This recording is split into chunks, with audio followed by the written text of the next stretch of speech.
Mr. Lewis, good afternoon, sir. Good afternoon. Good afternoon. My name is Keith Adams, and I represent Jeffrey Williams.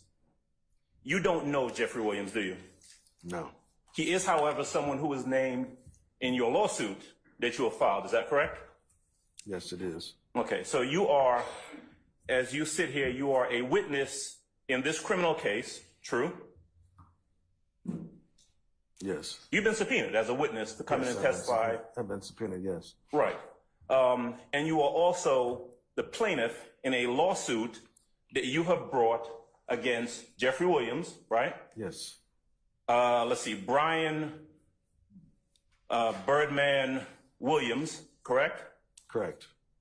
Cash Money Records, right? Correct. Young Money Records, right? Correct. Let's see, Jimmy Carlton Winfrey, correct? Correct. And YSL, the corporation, the company. Is that true? That's true. Okay. You have brought that suit, and you are in fact suing those individuals based on the incident that occurred on April 26th of 2015. Is that right? That's right. All right. Now, I want to kind of get to the crux of this. I want to ask you questions about the incident, but would I be correct in saying that at no time on either April 25th, 2015, or April 26th of 2015, did you ever see Jeffrey Williams? That true? That's true. All right. In fact, based on the lawsuit that you filed, you know that on the night of April 25th into April 26th of 2015, you know that Jeffrey Williams was hundreds of miles away when this incident occurred. Don't you know that? I don't know that. All right. That's not information that you've garnered during the course of your lawsuit? It's been a lot. I don't try to recollect all that stuff. You don't know what's going on in the lawsuit that you brought? Yeah, I do.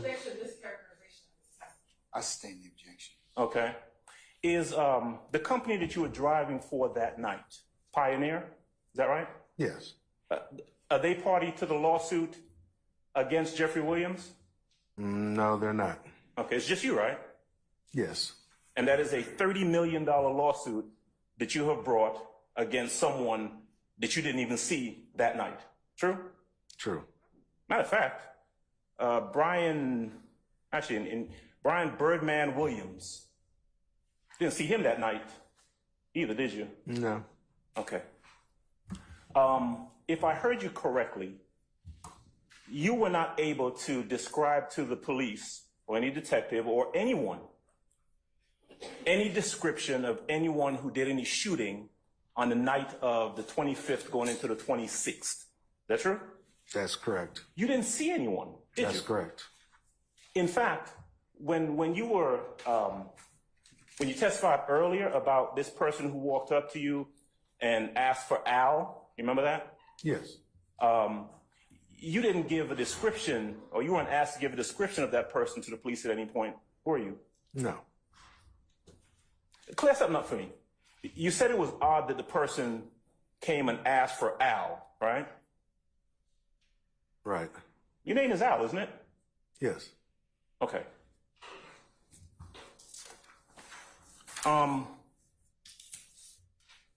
And today is not the first time that you have been called upon to give testimony about the incident of the 25th and 26th. Is that true? This is the first time I've called to testify, yes. Have you had a deposition as part of your $30 million lawsuit against Mr. Williams? Yes, I have. Okay. And in that deposition, you were asked questions by attorneys, correct? Correct. And you were asked to recount the incidents or the incident on the 25th going into the 26th. Is that true? Yes. All right. And you were able to recount and give them as many details as you could remember from that night. As I remember, yes. All right. Now, this is 2015, or the incident is 2015. So we're talking about do some 9 math. years. About 9 years ago. Is that Yes. true? And it's fair to say that it's a very traumatic incident, right? Very much so. So much so, I mean, obviously I've noticed that you've been upset and you were crying out, you were upset, I understand, as you've been testifying about this, isn't that right? Yes, it is. All right. Now, the 911 call that we heard a little bit earlier, true to say, that was you on that 911 call, right? Yes. And you were able to hold it together. You were very calm when you were making that 911 call, true? True. You were able to give whatever details you gave during that 911 call very calmly while the bus was being shot at, right? Yes. Okay. And I heard, you tell me if you heard the same thing, on the 911 call, when you were given the description about this white car and a white truck, there was someone in the background who was kind of telling you, yeah, it was a white car or something like that. Do you remember hearing that? Yes. Okay. Who was that person that was talking to you at that time? Probably was Jim. Probably? He was the one next to me. There was like 12 people on the bus, so I'm not sure who was the one behind me in my ear, but it probably was Jim, which was next to me. That would be James Mulvey, right? I don't know his name. I know him from Jim. I don't know his full name. Okay, Jim, though, is the person that we've described as the security guy, right? Yes. He is Lil Wayne's security person. Yes. Okay, now, so we hear who you think is Jim talking to you, giving a description of a car, right? Yes. Okay, now, and we heard your 911 call. What about Dwayne Carter, Lil Wayne? Where was he when this was going on? Objection made when what was going on. All right. Sustain the objection. You can rephrase, sir. I will, thank you. When the shooting was going on or when you were making that 911 call, where was Lil Wayne? He was somewhere on the bus. The curtain was drawn. I can't look behind myself and dodge bullets. So I don't know. That was not my concern at the time. My concern was to make sure that the bus was safe so everybody would be safe. Do you know whether or not he called 911 at any time while this incident was taking place? Do you know? That Wayne did? Yes, sir. I don't know that. Okay. Let me jump back a little bit, okay? Because I heard you say that you drove from Miami to Atlanta on the night of the 25th or the day of the 25th, true? Yes. Okay. So you drive to Atlanta, and instead of going to the Mandarin Hotel, because you guys had been on the road for 9.5 hours and it was almost time to be at the club, you went directly to the club. Yes. Okay. You park the vehicle. Mr. Carter, Lil Wayne gets off, and he ends up going inside of the club, the compound, right? Yes. Okay. You are out there for a while. I think you said an hour to an hour and a half. Did I get that correct? Yeah, a few hours, yes. Okay. And essentially, you're waiting for Lil Wayne to get done, right? Right. I heard you describe the scene out there as you said there were all sorts of people out there on the road, on the street. Is that right? Outside the club. Yes. It was pretty crowded. Yes. There were a lot of people. All right? Right. And at some point, you got out and you kind of did a walk around of the bus before Lil Wayne came back to the bus. Is that right? That's right. Now, as you do that walk around, that's when this guy comes up to you and asks about Al. Is that correct? Yes. All right. And he was by himself. There was another guy there's two of them. Okay, so two came up initially. Yeah, one was the talker and the other one was, I don't know, he was with him. Just there with him, right? Yeah. Anybody else around those two guys? Not that I recall. Okay, so it wasn't that a whole crowd of 25 or 30 people came up to you. It was these two guys, one of whom asked you, where's Al, or is Al here, or something like that. Yeah, everybody went inside after Wayne went inside, everybody went inside. Okay. And these sort of, yeah. All right. 10 minutes later, you see these two guys, they kind of walk around the back of the bus, right? Right. All right. Nothing else unusual happens after you see them walk behind the bus. Is that true? Yes. Okay. But when Wayne came back, when Lil Wayne came back to the bus, he got on the bus and there were a bunch of, at least 6 or so other people who were with him, people who were from the club, right? Yes. Okay. And these were not people who had been on the bus before. To my knowledge, yes. This was, Wayne was there, right? Yes. His security guy, Jim, was there, right? Yes. All right. And at least 6 just kind of random folks who came from the club with Wayne. Correct. You don't know anything about those people, right? No. Don't know who they were, right? Right. You don't know what relationship they had to either Lil Wayne or anyone else inside or outside the club, right? Not at all. Okay. You don't know what had been going on inside of the club because you weren't in there, right? Correct. You don't know what any of these 6 or 7 people were doing inside the club because you weren't in there. Correct.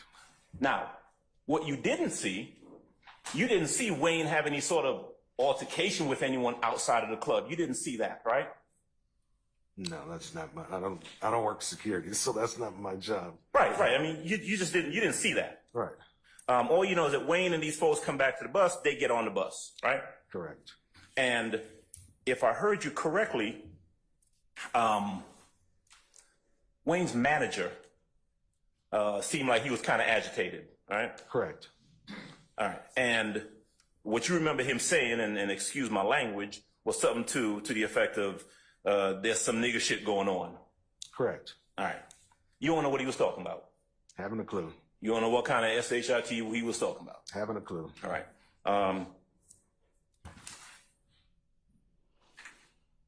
But these folks are on the bus, and then there is a police escort that takes you all to 285, correct? Correct. All right.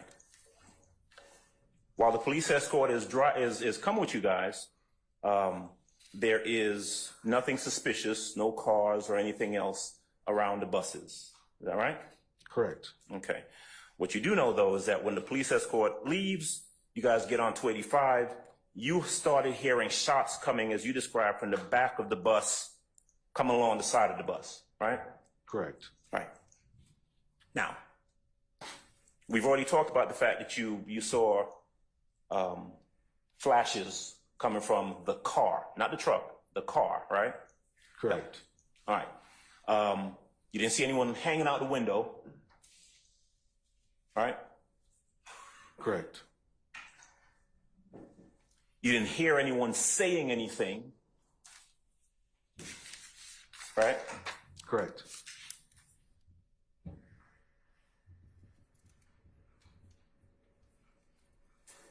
But you could tell that someone was shooting at the bus, right?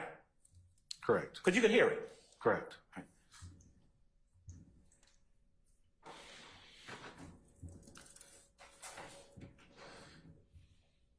Now, Mr. Short asked you some questions about what you saw. So I'm going to jump over that and just talk about when you got back to the Mandarin.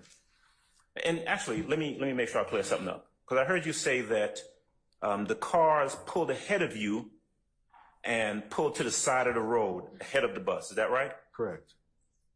Did they both pull to the side of the road, both of these 2 white vehicles? I remember seeing one. I wasn't counting, but I remember seeing one at least. Okay.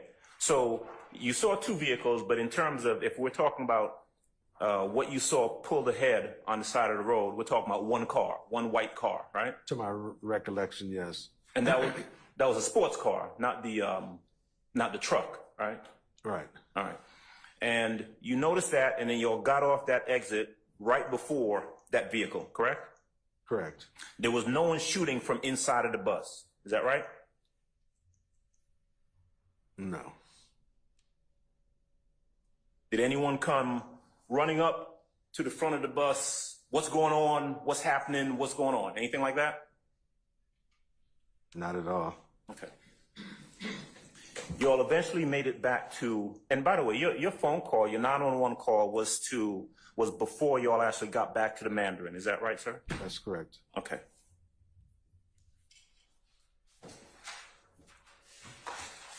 And then, as you told Mr. Shaw a little bit earlier, when you get back to the Mandarin Hotel, the police were there and you had an opportunity to talk to them. Correct. Tell me, where did Lil Wayne, I presume he got off the bus when you all got back to the Mandarin, right? Correct. Where did he go? Having a clue. What about Jim Mulvey? Where did he go? Having a clue. What about the 6 or 7 or so people who were on the bus, who would have been on the bus when the shooting occurred and potentially been able to describe something to the police? Where did they go? Having a clue. Okay.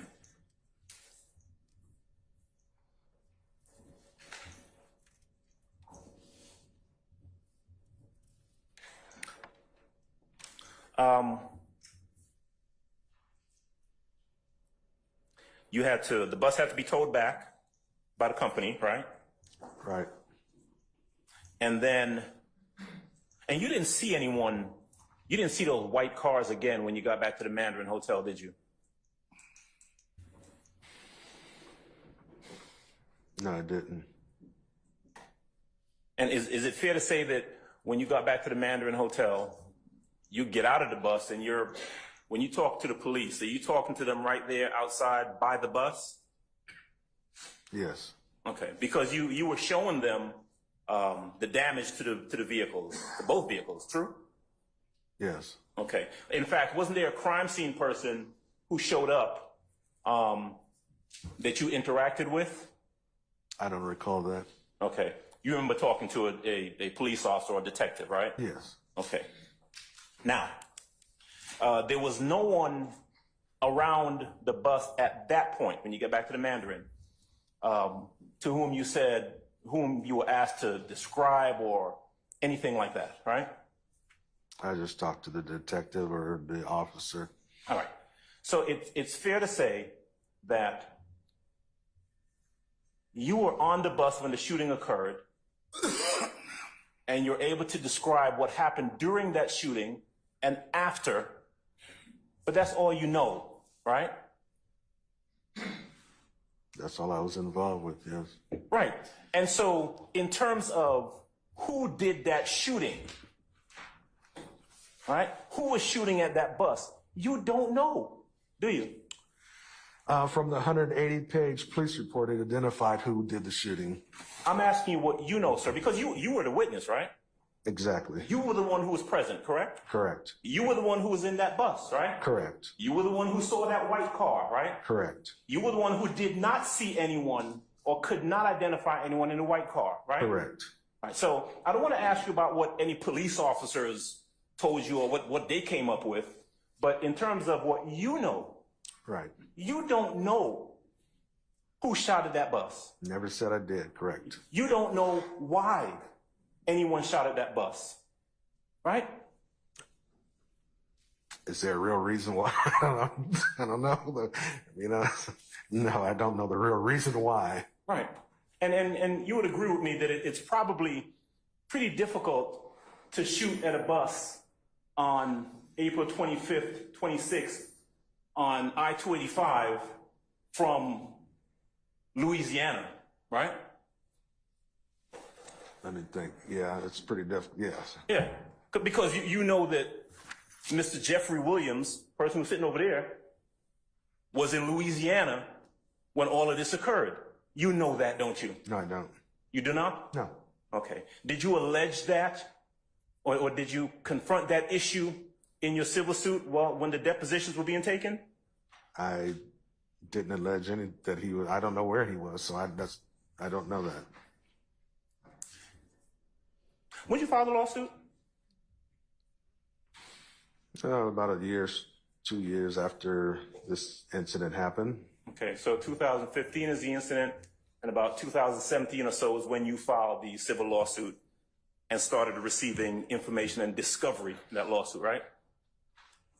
Correct. Okay. Give me 1 second, Mr. Lewis. Judge, can I have a second, please? Yes.